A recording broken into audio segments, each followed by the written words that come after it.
Et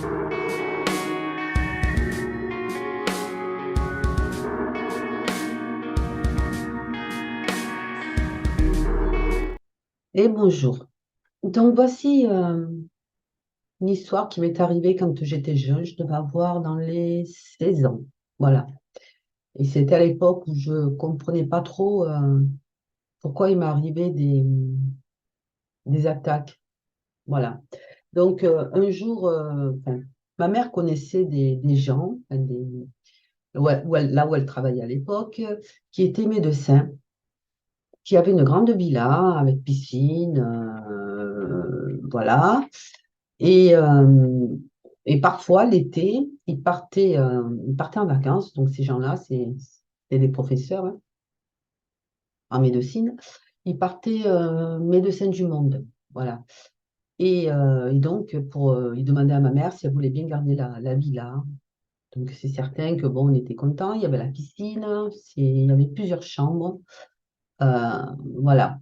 Et ce jour-là, donc, bon, c'était l'été, je me rappelle, et bon, ben, c'était les vacances. Moi, je voulais aller avec mes copines. Vous savez, la plage, les copains, voilà. Euh,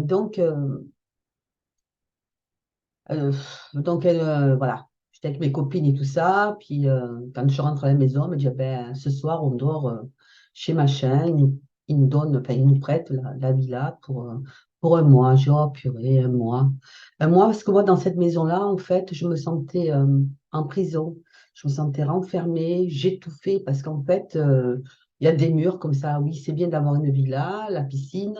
Et quand vous avez des murs en face, à droite, à gauche, pas de vue, obligé de lever la tête pour regarder le ciel. Moi, je me sentais en prison. Voilà. Et donc, ces médecins-là avaient, vu qu'ils partaient souvent en déplacement dans des pays africains, ils ramenaient souvent des masques africains donc, qui étaient accrochés au mur. Et moi, perso, franchement, hein, je les aimais pas. Quand je passais, je les regardais, j'avais l'impression que je les entendais parler entre eux. Euh, alors, il y avait les masques et juste à côté, il y avait la télévision au-dessus, en dessous. Donc, il y avait le fauteuil, donc je regardais la télévision et je m'endormais. Je sentais comme une chape, hein. J'avais les paupières lourdes, envie de dormir. J'aimais pas ces masques. Et donc voilà, personnellement, ça m'ennuyait. Voilà. Bon, j'aimais bien la piscine, à un moment ça va, mais quand on est séquestré pendant, on va dire, un mois enfermé et dans cette maison-là, sans sortir de l'extérieur, sans voir ses copines, ses copains, c'était lourd, quoi. Pour moi, c'était pesant à cette époque-là, surtout puisque je vivais chez ma mère psychologiquement, menaces, enfin bref, j'en passe, hein. Donc voilà, bref. Donc nous voilà donc chez ces gens-là. Et vu qu'il y avait alors une, deux, trois, quatre, et donc il y avait quatre chambres. Et dehors, quand il y avait la piscine, il y avait encore une chambre au fond. C'était de celle du fils, qui était indépendant, voilà. Et à ma mère, je lui demande si je peux dormir, moi, dans la pièce d'à côté. Je la sentais pas, la pièce, elle voulait que moi, que je dorme. Je la sentais pas. J'avais peur.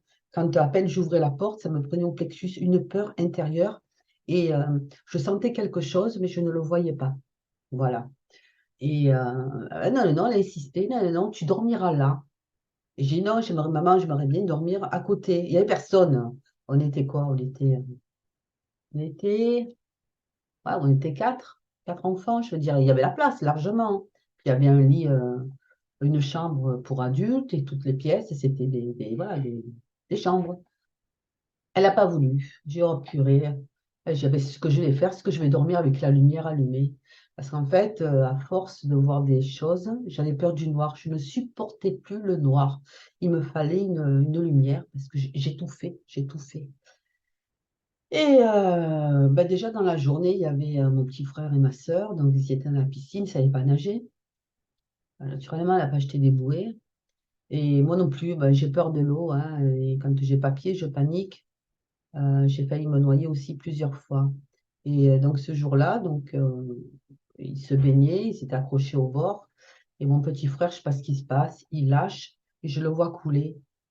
Et moi, je ne savais pas très bien nager, donc ce que j'ai fait, ben, je me suis dévouée, c'est-à-dire j'ai sauté et je l'ai soulevé comme ça avec ma main pour lui sauver la vie. Et moi, j'étais en train de me noyer. Voilà. Et je crois qu'elle était occupée, puis elle a, je sais pas, il y a mon petit frère qui a crié ou ma sœur, je ne sais rien.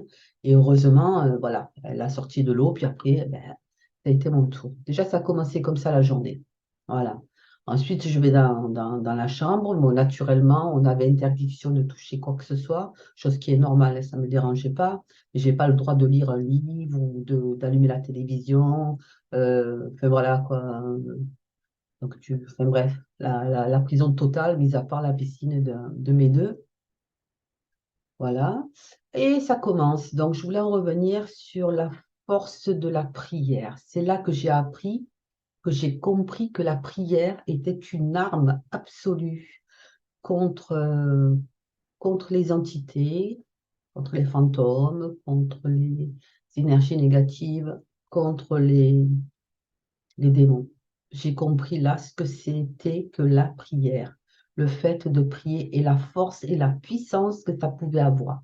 C'est pour ça que depuis l'âge de 16 17 ans, j'ai commencé à prier, chose que je ne faisais pas avant, malgré que j'étais attirée par les églises, j'adorais les églises, et, euh, et, et voilà.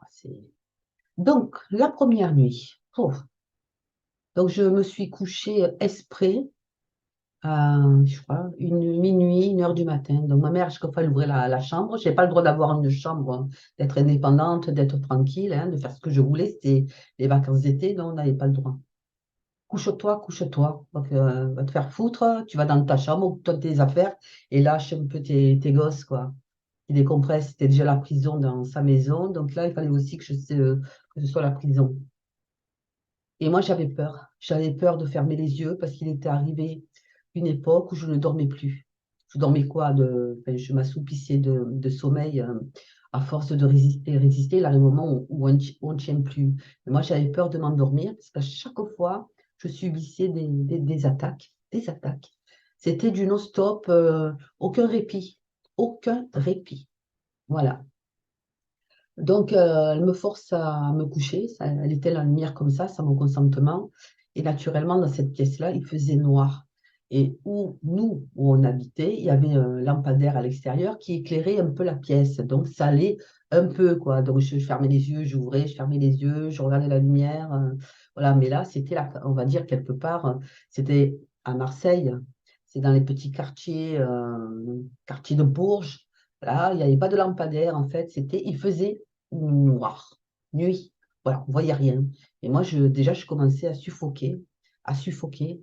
Donc, j'ouvre la fenêtre, il me fallait de l'air parce que je me sentais partir. Elle arrive dans la pièce, elle me ferme. C'était l'été. Casse-couille, hein. Excusez-moi, hein. Une telle qui puisse m'énerver de se mêler. Elle savait que j'avais peur. Elle savait. Donc, elle ferme. Je passe par derrière. Je rouvre. J'avais besoin d'air. Je me sentais partir, en fait. Et donc, je ne fais pas de bruit. Je laisse ouvert. Je me couche. Je fais de sorte d'avoir la lampe à côté de moi, c'est-à-dire pour pouvoir me lever au cas où, en cas d'urgence. Hein, comme je savais, j'appréhendais tout le temps. Voilà. Et j'éteins la lumière. Dès que j'éteins, c'est incroyable. C'est incroyable ce qui m'est arrivé.